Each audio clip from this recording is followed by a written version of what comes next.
Good morning, good afternoon, good evening, depending on when and where you're listening slash watching this from. Welcome back to another episode, the episode 12 of the Two Footed Tackle podcast. I'm your host, Aris Stamatakos. As always, we're here to dissect the week's footballing actions, and a bit of a heads up, there was not a lot of it. So obviously there was FA Cup weekend in the Prem.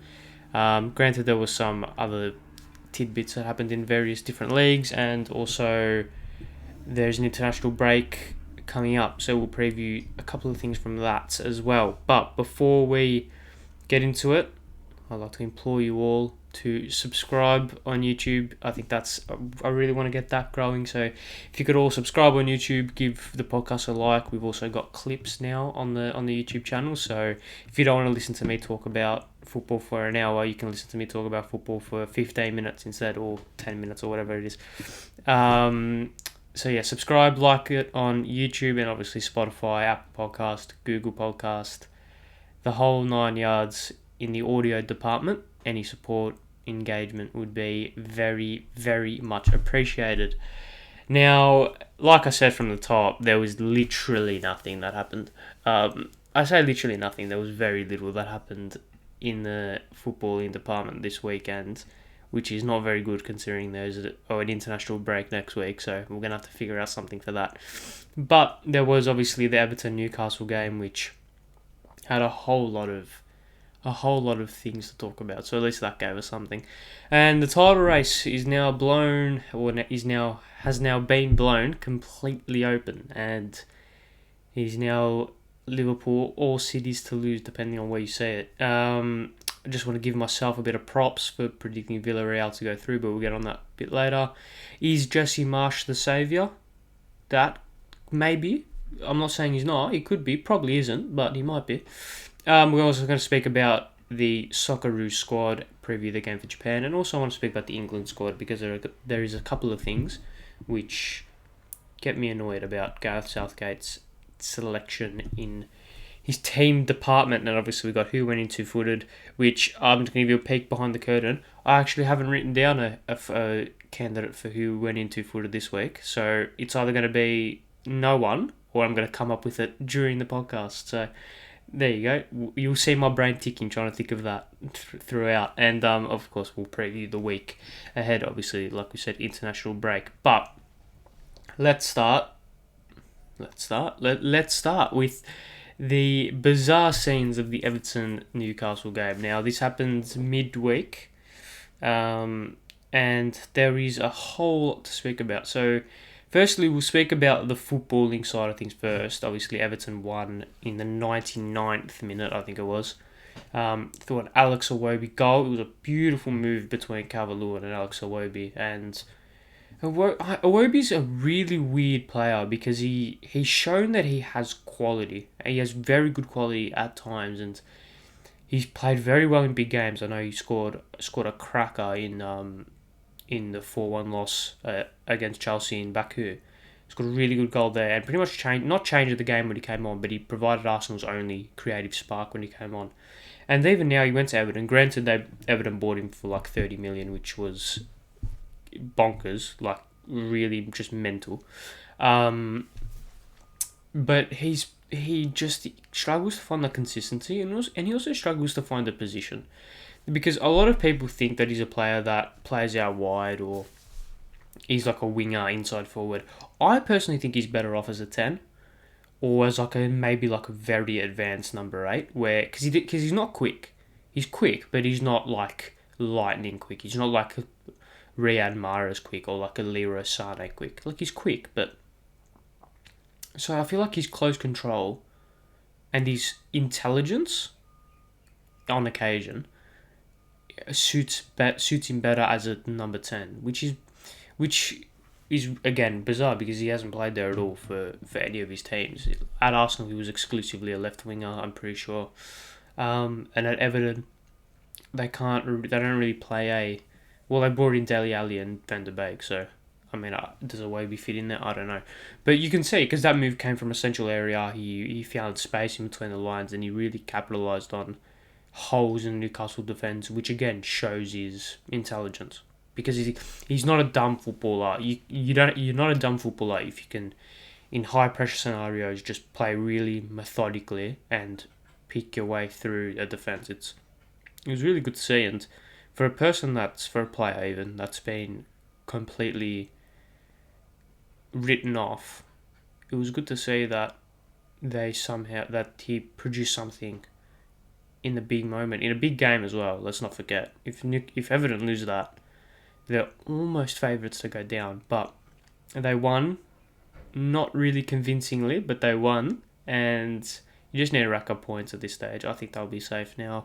I really want them to be safe. Obviously, Frank Lampard, I'm slowly doubting him as a manager, like ever so slightly. It's the first time the scale's been tipped. I've always thought that he has the potential to be a very good manager, but this season, especially when he's time at Everton, there's just little things that are making me doubt that. The Tottenham game was definitely one of them, but they got the result, and hopefully if they can just stay up, then he can build off it, get some new signings in, and really ingrain a philosophy for Everton, because that's all they've been missing. Just a philosophy for the longest time. So hopefully Lamps can do that, because personally I would love to see Lampard, Gerrard, or like these legends, Patrick Vieira, these legends coaching the league. I think it's good. I think it brings that. It almost connects the older generation to the new generation. I don't know, it feels weird, but if like a 13-year-old kid is, obviously most 13-year-old kids would know of Patrick Vieira but never have watched him, then they can be like, oh, this is who Vieira is as a manager, he must be similar as a coach, or something like that. I just think it's good for the league if legends can continue their legacy on the touchline. But that's what happened in the game, and I'm assuming this did happen in the game as well, but this was not anything football related. The reason why Alex Iwobi had 9 minutes of stoppage time to score his goal was because, and you've all seen this, but I'll just say it just for cause, some guy who looked not well, I think that's probably the best way to describe him. He looked not well, ran onto the pitch and cable tied his neck to the post I think it was in protest for oil. Maybe not for, not many people are pro oil. Maybe against, I think it was against oil. Something like that. I didn't really pay attention. But there's a couple of just really funny things that happened from this. Firstly, why did it take 56 people to cut a cable tie? Surely someone had a pair of scissors handy. The physio would have just had a pair of scissors handy, or like a Stanley knife or something. They got full bolt cutters to cut a cable tie this thick and this big. And obviously we've all seen that photo of that guy who looked unfortunate. That was such an unfortunate screenshot. If you don't know what I'm speaking about, go on Jamie Carragher's Twitter. I think it's still his profile picture. I'll just quickly check.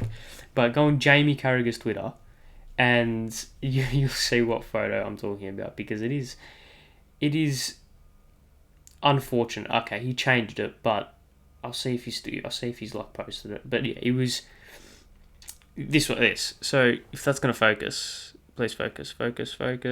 It's not focusing, but there we go. So that guy, what's on earth are you doing, mate? Yeah, so that's very unfortunate, and it was one of those things where it took away from the game. Like, it wasn't necessarily a good game by any means, but one of those weird things. And speaking on the guy itself, the guy who actually did the protest, why? I don't get it. For me, right? If I was to protest something, or if I had a means to protest, I would try to do it in a way which would make people agree with me. No? Isn't that the whole point of a protest, to get people to agree with you?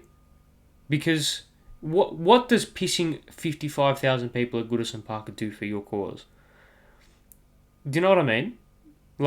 So if I were to if I were to protest, I would do it in a very good, in a way which would make people look at it and think, oh, that guy's funny or cool or sexy, whatever, right? And then they'll be like, oh, what's he protesting against? Oh, he's protesting against whatever. I can't think of anything funny to say. But then they might be like, oh, we'll agree with him. Maybe. That's what I would do. Instead of running onto the pitch, getting a 10k fine, and just pissing off the entire stadium. Both sets of supporters as well.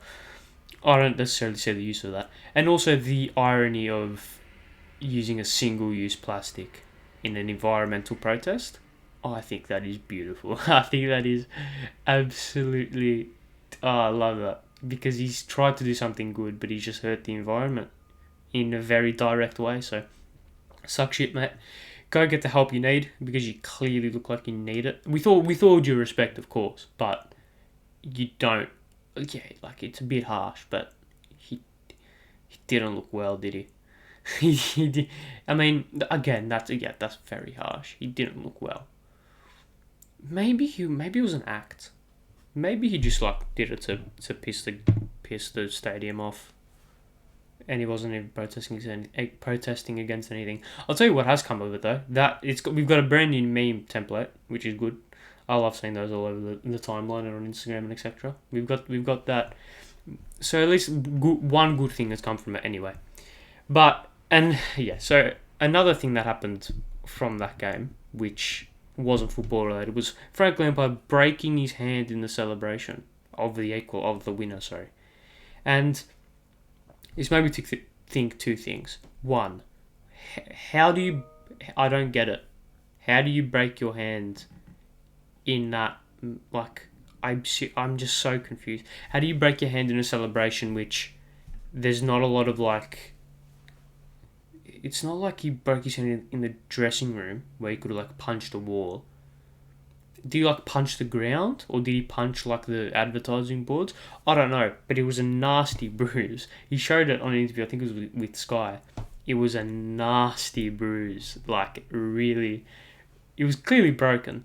And that made me think of other managers' celebrations that were A, completely mental, or B, led to some form of injury. And I've gone with 5 have come to my head, and really it could be 6. And funnily enough, three of the 5 that I've written down all involve Jose Mourinho.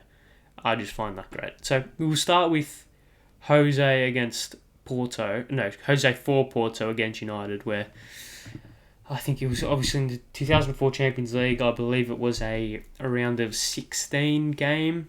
So it wasn't even like a semi-final. Round of 16 game. Porto scored an equaliser in the 90th minute, but so they equalised on the night, but it put them through over the 2 legs. And Mourinho, I think that's when the villain Mourinho character really was birthed. That was the moment where it was, oh right, he's a fuckwit, but he's a good fuckwit type thing. Yes, that was probably the birth of the Jose Mourinho character, if you were to call it that. He ran down the touchline, waving his arms, frailing in the air and pissing off 70,000 in Old Trafford, which was great.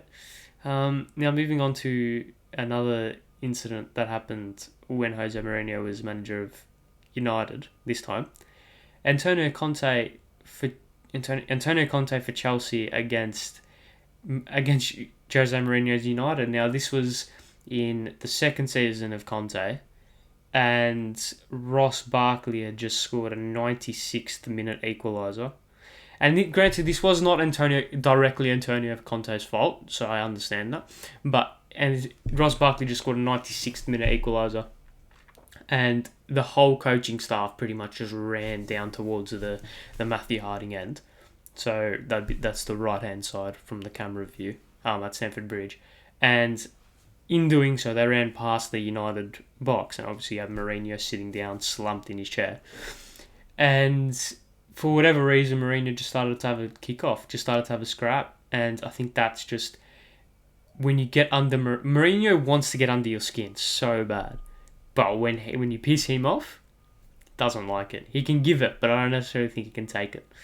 And this is the next one I've got written down is another example of that, or it is an example of Jose Mourinho giving it, is when he shushed the camera when he beat Spurs 3-0 at Old Trafford in the wet. I love that shithousery about him. I hate him. I hate him because he's a Judas, right? But I love that shithousery about him. So if he didn't go to Spurs, he'd be one of my favourite managers ever. But he made that choice, so I mean I can't respect him after that. And now moving on to, this is the first one which actually involves an injury of some sort. This was Klopp breaking his glasses when Lallana scored against Norwich. And I mentioned this last week, but Adam Lallana scored a winner in the 90th minute against Norwich for Liverpool. They won 5-4. And obviously Klopp loves his hugs. We know that. And this was when Klopp wasn't Klopp as we know him now. He still had the shit teeth and the glasses. The haircut was a bit dodgy. Still had to wear a hat. And there was a group hug, and in the mix of that, Klopp broke his glasses, which could have been really deadly. Not deadly, but dangerous, because obviously breaking your glasses kind of protect, or not protect, but like go in front of your eyes. And your eyes are pretty important to live. So, I mean, especially to manage a football team, they're pretty important. So, yeah, that was all fun and games, but that was very close to not being fun and games. And we're going to finish this off with probably a little bit one that's a little bit obscure, but one that could have been, this one could have kicked off, and I'm surprised it didn't. But Graham Souness. Now, we all know Graham Souness from punditry fame, obviously big fan of Paul Pogba, and really positive guy.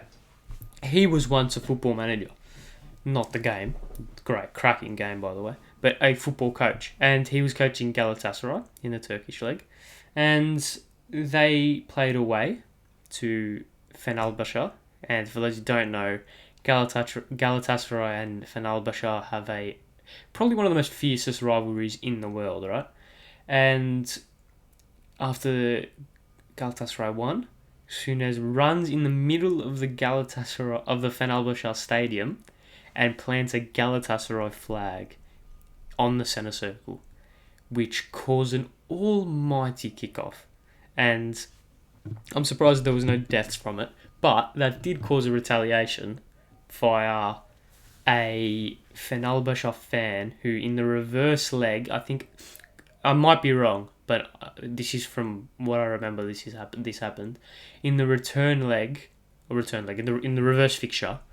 A Fenerbahce fan hid in the Galatasaray stadium, and then on kickoff before the game started, as it was about to start, ran into the middle of the ground, put a Fenerbahce flag in the centre circle, and then started and just stood there with a knife. Insane, those sets of supporters. Fucking mental. Yeah, imagine that happening in England. Yeah, no chance. Yeah, so those were just the 5 that came to mind. Please let me know if you have any. If you thought of any more, let me know in the comments on YouTube. And yeah, I mean, obviously, another one that springs to mind is Jose for Inter Milan against Barca, going mental when they shithouse their way through to another Champions League final, I think it was. So maybe this is just the Jose Mourinho special, because he's a master of shithousery, so I don't blame him for this, to be honest. And so now moving on to actual football now. Actual football. So we spoke about football a bit with Awobi, and now let's go back to actual football. And it was the game that has blown the title race wide open, and Crystal Palace have a knack of completely destroying title hopes. They didn't destroy the city's title hopes, but they certainly put a dent in them, and it was a 0-0 draw, which Palace really could have won. and this has blown the title race wide open, and it's good for the league. Like, you want to see title races open. You want to see the game exciting towards the end, because for so long, I mean, last year it was a non-contest except for top four. Season before that, it was a non-contest. The season before that, yeah, it was good. The season before that was rubbish, and even the season before that.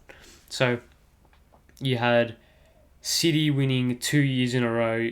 You had Liverpool challenging them, but City still winning. And is that what happened? No, it was Chelsea. Sorry, it was Chelsea under Conte, who did it in a whitewash. You had City when Chelsea were under Conte in the second season. I remember the Premier League seasons by Chelsea managers, by the way. So you had City winning it there when United finished second. You had City winning it again. No, wait. Yeah, you had City winning it again by a point when Chelsea had Sarri. City won it by a point, and then Liverpool won it, then City won it. Yeah, okay. Yes, okay, and now we're here. My brain's fried, but it's good that we finally get to see a fucking competitive league. That's what I'm trying to say.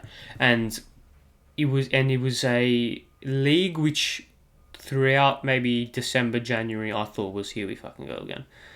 City going to win the league by 56 points. Pep's going to be the best manager ever. Fucking Real Madrid is going to be a 56-time Premier League winner. Like, all this shit, right? But whether it's through City's slight maybe petulance or complacency, Liverpool have completely blown what seemed to be a open and shut league wide open, and they just kept winning. They're relentless. And I said this not long ago. Liverpool are relentless. They will not give in. They have no give. Like, there's nothing. There is no room to move when you verse Liverpool, and both in a game and in the title race, you need to be on every single game, because a fully fit Liverpool team is probably the best in the world, and you wouldn't want to verse them in Europe, that's for sure. And that game, I think it's in April, for the Premier League. That game will decide the Premier League, because I don't think either side will drop points. And I'm aware, I said this not long ago, I said City won't drop points for the rest of the season, and the very next game they dropped points. I think it was against Southampton.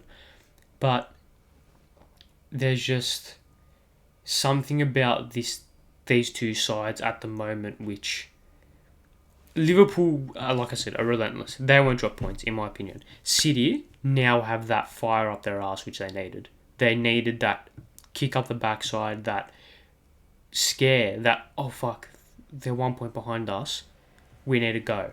And it will literally come down to, if Liverpool beat City at the Etihad, they've won the league. If City draw or win, they've won the league. And I don't see it any other way, because both sides are just ridiculously good. The level is out of this world, and it could come down to a City-Liverpool Champions League final as well. Hopefully Chelsea spoil that, but in that game, granted City have won more leagues, more trophies, but this Liverpool team is so good. And if Liverpool win the league, and if it's a Liverpool City Champions League final, I genuinely think that game comes down to eras, like an era-defining game. That is it's almost a game. Fuck, I actually want to see it now.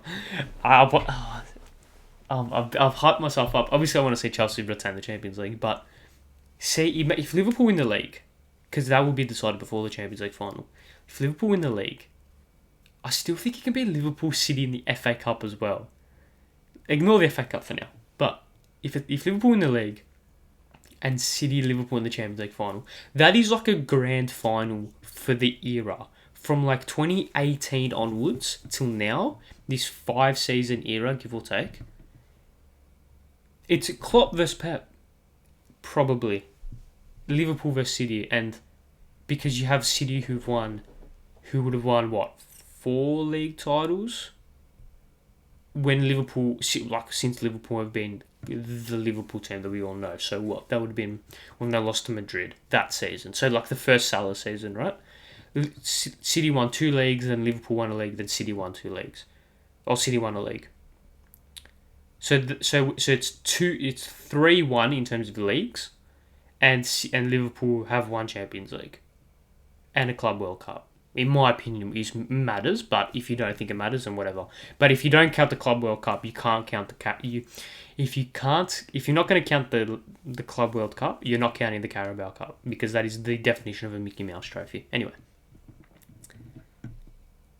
Yeah, that could be an era-defining game, because you have, say Liverpool win the league and the Champions League, they would have 2 leagues to Pep's 3. 3? Well, 3 when Liverpool have been competitive, right? Obviously, it was 4. It was 4 leagues. Actually, was it? No, it's 3 leagues. Wait, how many leagues have City won? They won the Centurion, the 1 point, and last year. I'm pretty sure. Because it was... Yeah, it was. Because it was Chelsea's Mourinho. It was Mourinho's Chelsea, Leicester, Conte's Chelsea, City... Conte, Chelsea, and then Sarri came in. We made the Europa League final. Liverpool, yeah, and then City again. Yeah. So City would have won 3 leagues, and Liverpool would have won 2, and Liverpool would have won 2 Champions Leagues. I mean, it's a really good discussion, isn't it? A really good discussion, because it's this thing of what do you value more? Do you value the league? Obviously, you value the league, right? Yeah, so City won 3 leagues under Pep. Liverpool won 1 league under Klopp. Liverpool winner this year, they've won 2, so it's 3-2, and then 2 Champions Leagues. Yeah, I mean, overall, in major trophies, Liverpool are ahead. Oh, I want to say that. I want to say that Champions League final. I want to say the Champions League final on the condition that Liverpool win the league, because that will probably be the biggest game in English football history. Because it's an era-defining game. That game determines the best team of the era, which for me is going to be a discussion point that will live long in the memory of English football fans and just football fans in general. But I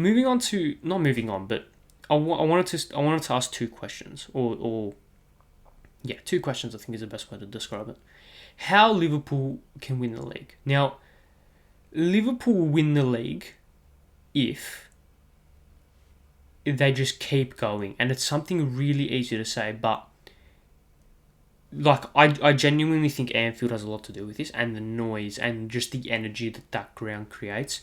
I don't believe in the myth, personally. I do think it's pretty good atmosphere, but granted, I've never been, so I cannot describe it. I cannot say. But Liverpool will win the league if Anfield and those fans just keep going and going and going, and the hope doesn't wane. Or wane even. All they need is hope and belief, and they'll win it. Because they're just so good. And if you want to speak about a player perspective, I think Liverpool can win the league if they unlock Thiago. I think Thiago has the potential to be the best midfielder in the league. He's just so good at pretty much everything. His passing is up there with the best in the world, and his just football IQ is out of this world. It is seriously extraordinary. And if Liverpool can find a way to get the best out of Thiago, if you have Thiago feeding in Luis Diaz, Diogo Jota, Sadio Mane, Mohamed Salah, that's a scary proposition, because you have those 2 workhorses either side of him. It's Fabinho, Henderson, or whoever it may be. If you can unlock the creative talents of Thiago, Liverpool win the league. Whereas City, I think City need to score goals. I think City will win the league if they find a way to score goals. And that's something really weird to say, but they just struggle to score in the clutch moments. Whether that's because they don't have a recognised number 9, whatever. but they need to find a way to play a direct game of football, because teams like Palace and Southampton had found a blueprint to lock that system down, lock down those third man runs, lock down these intricate plays. If they need to find a way to play a little bit more direct, a little bit more long ballish, and they will find a way to score more goals or win more games. So City will win the league if they find a way to score more goals. Something really simple to say, but I don't think it's that simple to fix. Because this intricate way, these third man runs aren't scoring goals in the clutch moments. You saw Southampton locked it down. Crystal Palace locked it down twice. Whether it's because I don't have a striker, I don't know. But if City figure out a way to score in a more direct manner, they'll win the league. Whether or not Pep can do it, it's up to him. I mean, I play Football Manager, so I mean, I'd like to think I know, but granted, I did take Leyton Orient from the conference to Champions League, multiple time Champions League, multiple time league, undefeated. I actually won the what's it like, the Pentagon? Not that, but I won 5 trophies in 1 year with Leyton Orient. FM19, glorious season. Anyway, so yeah, moving on from the league shenanigans, shindig. Speaking about the league, we've done that. So yeah, let's forget about that. I just want to give myself massive props for predicting Villarreal to go through. I think if you go back to the last episode, I said Villarreal will go through, and I said Juventus are the most upsettable team. So, I mean, respect. That's all I'm gonna say. As Jose would be, respect. But I think Villarreal will be a dark horse. I actually don't know who they've got in the next round, but yeah, I really like. They're just so well coached. They're so well drilled in their system, and Unai Emery perfectly suits that team. Granted, they've got Bayern Munich next round, so I don't think they'll win, but I think they'll give them a good game because, yeah, I really like them. And then I'll put down here, is Jesse Marsch the saviour? I don't think he is, to be honest. They played well against Wolves. Granted, they only won because Wolves went down to 10, and they didn't really create a whole lot when it was 11 versus 11. But you can't really fault them for that, because they had to play what was in front of them, and they won. Well, not really convincingly, but they won, and Luke Ayling scored in the 92nd minute, so I'm not sure they could have been a more popular goal scorer. I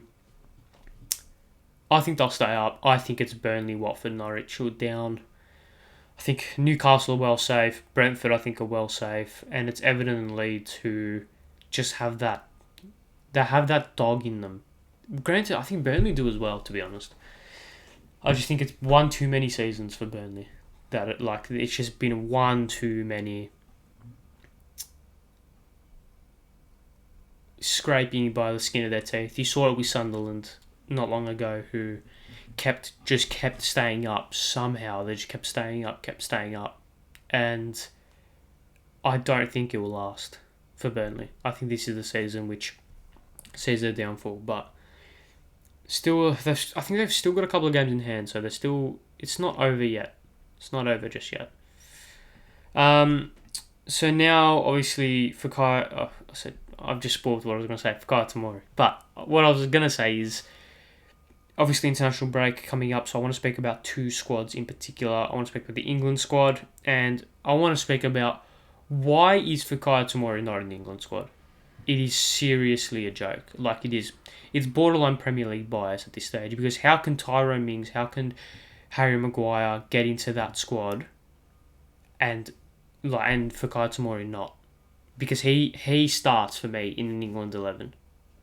Because he encapsulates everything that England need in a centre-half. They need someone who's a little bit more dynamic, a little bit quicker, maybe a little bit more eccentric in the way he plays, but he just provides that difference. And he can play either fullback as well, which helps. And he's versatile. Can play in a 3, can play in a 2, and you can literally put anyone next to him. You can put John Stones next to him. You can put someone like a Dan Burn next to him. I'm not saying him exactly, but you could put Dan Burn next to him. You can put Harry Maguire next to him, and he'll make Harry Maguire look like a competent centre back, because he just has that raw ability and that raw physicality, which can make up for players' weaknesses. Like, I don't understand why Fikayo Tomori is not on the England team. That is one of Gareth Southgate's biggest missteps as a England coach. Not shoving him into the first team and giving him the minutes that he deserves. Because he's been ripping it apart for AC Milan. He's exactly what England need in a centre-back. And he fixes pretty much most of their defensive problems in terms of the way England are hurt is through pace. Whenever teams hit them with pace and quickly on the counter, that's when they struggle. Fikayo Tomori can eradicate any counter-attack like that because he's so quick. And he's so dynamic, he's so strong, he's tall as well. So why Gareth Southgate hasn't put him in, and why he persists with someone like Harry Maguire is beyond me. But I like Gareth Southgate, but he needs to fix that in the next squad selection, because Fikayo Tomori should start for England at the World Cup, in my opinion. He's just so good. Like, I don't get it. But again, what do I know? Seriously. But like, I'm genuinely like flabbergasted at this stage, because I don't see why he doesn't play. Like, I don't see why he doesn't play. I don't see anything that can potentially hinder him. I don't see anything that says that like he's got a major weakness. Like, I'm just bringing up the squad now because I actually don't know who's in it. But I'm near certain that, and I know it's a friendly.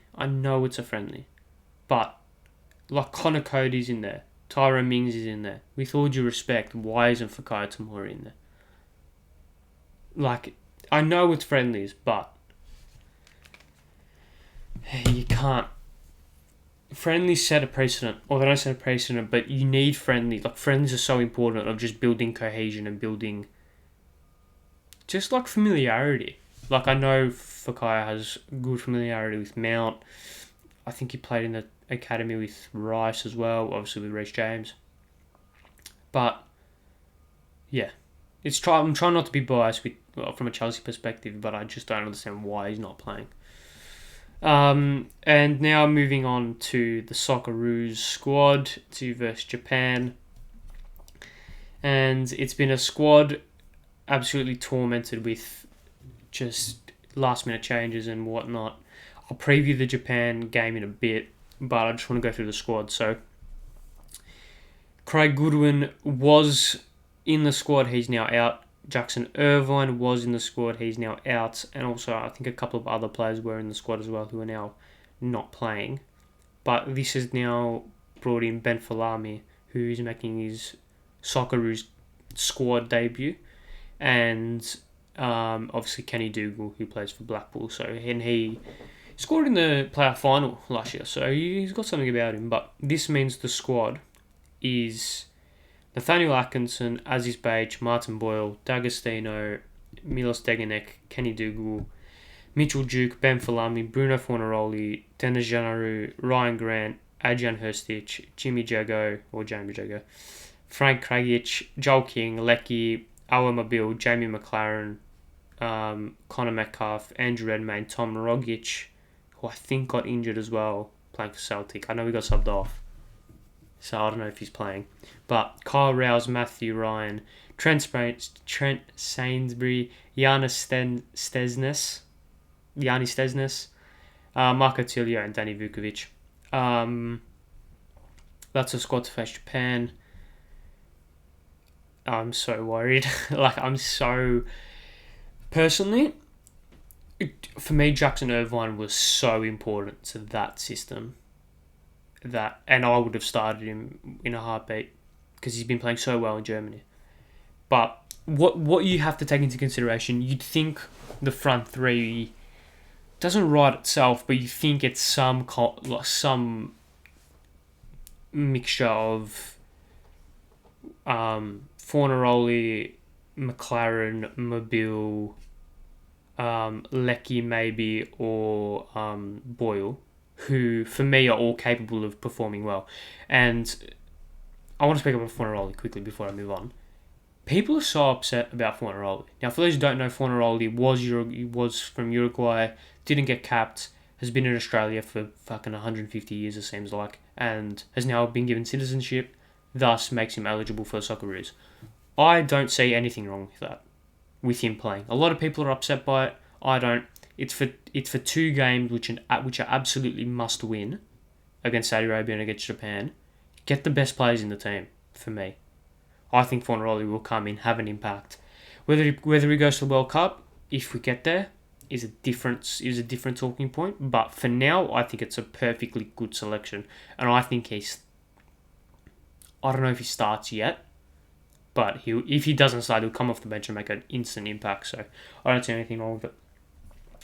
Obviously, you have the victory boys Falami and D'Agostino, who are well earned call ups to the team, because like Falami through extenuating circumstances, D'Agostino through he just earned it. Like, he played very, very well, or he's played very, very well for victory so far. So I don't see anything wrong with that.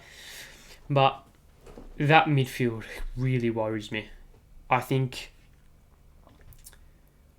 you have to play Hrstić,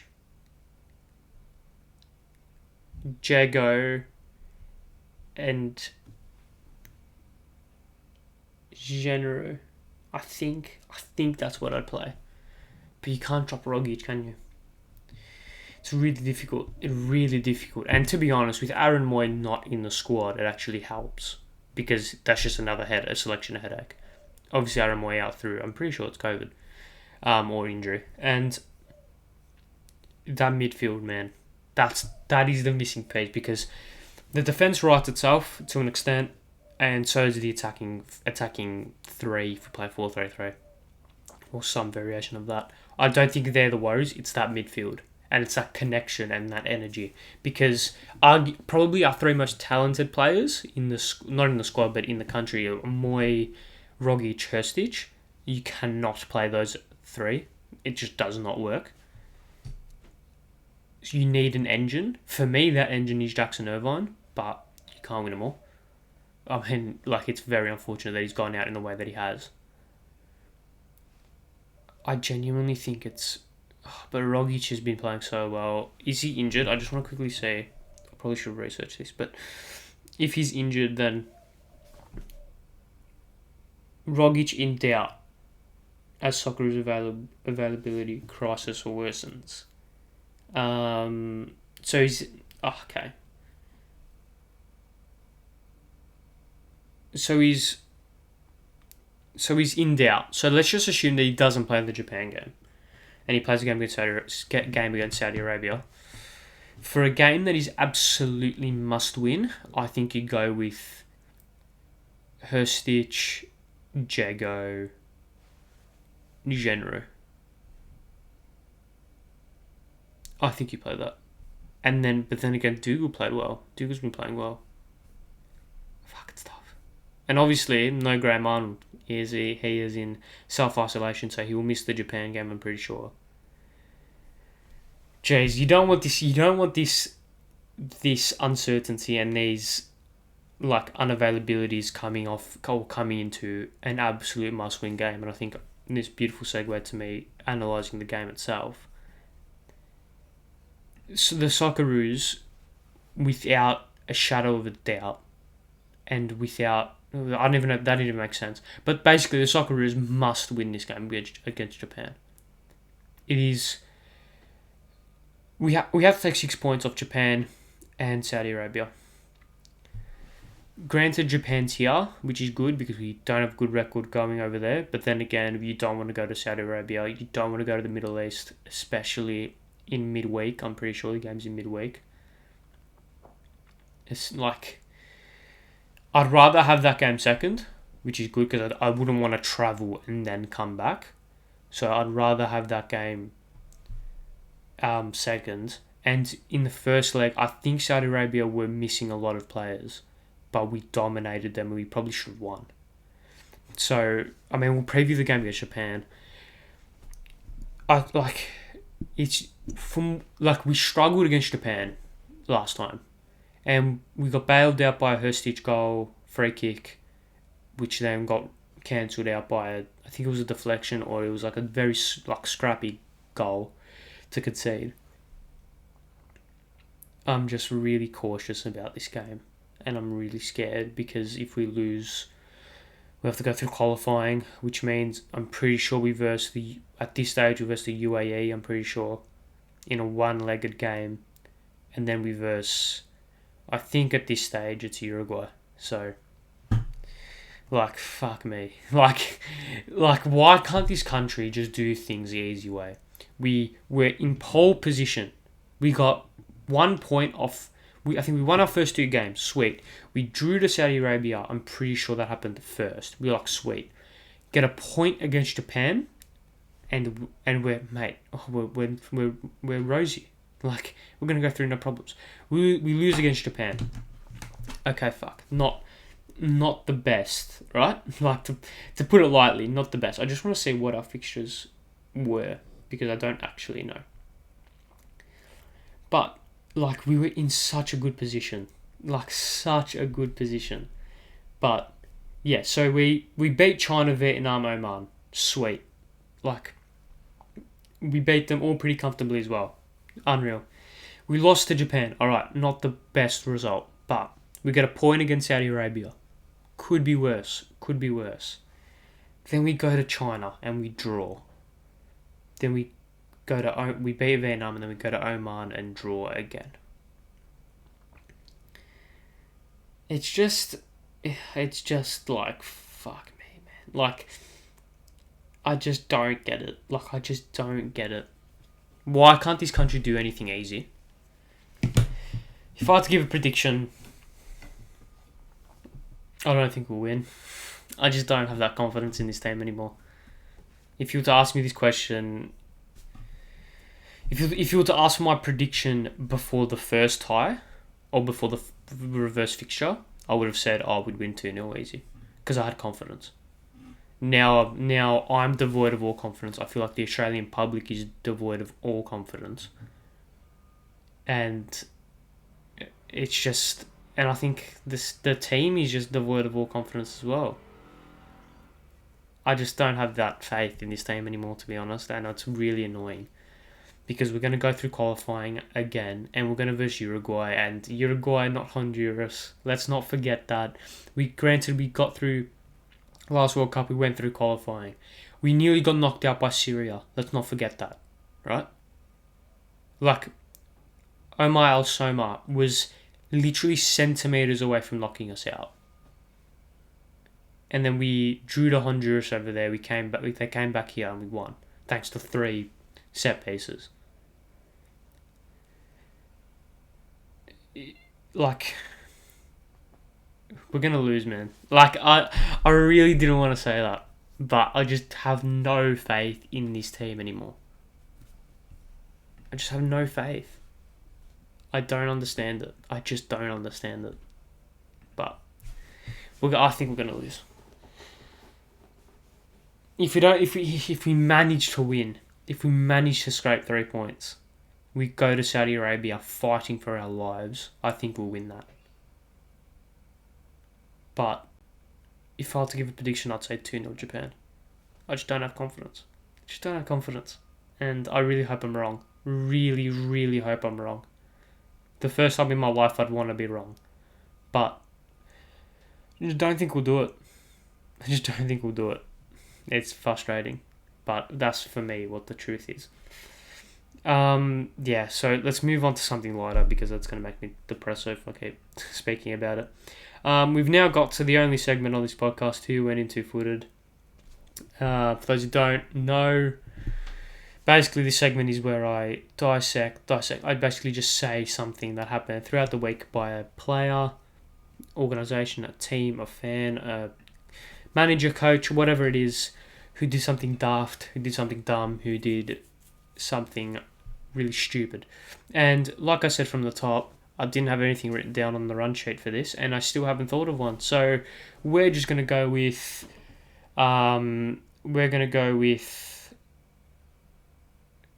the cable tie guy, because I literally can't think of one, because nothing else happened that dumb from what I can remember. Yeah, so we'll go with the cable tie guy, who now, instead of being known for his protest, he's now known for being a fuckhead. No, that's a bit harsh. He's known for being not well in the head. Yeah, so who went into footed? The cable tie guy. At least you're like known for something else now. You're known for the guy that went into footed for episode 12 of the Two Footed Tackle podcast. And we're going to preview the week as well. Obviously international break, so there might be something special coming in for next episode. We'll have to wait and see for that. I'm thinking about something, so hopefully that can happen. But yeah, there's obviously some A-League midweek. Obviously Australia, Japan happening, and more international breaks, and then we'll meet again on Monday the 28th, where we will preview the Saudi Arabia Australia game on Wednesday. And then that weekend, the Prem's back, and football is back normally, which is good. But until then, I hope you stay well, stay safe. I hope the week's football treats you well. Again, be sure to like the podcast on YouTube, subscribe on YouTube, follow on all the good stuff, TikTok, Instagram, Twitter at 2 Foot Attack Podcast, and then Spotify, Google Podcast, Apple Podcast, the whole 9 yards. Stay well, stay safe. Thank you all very much for watching. See you guys. Bye.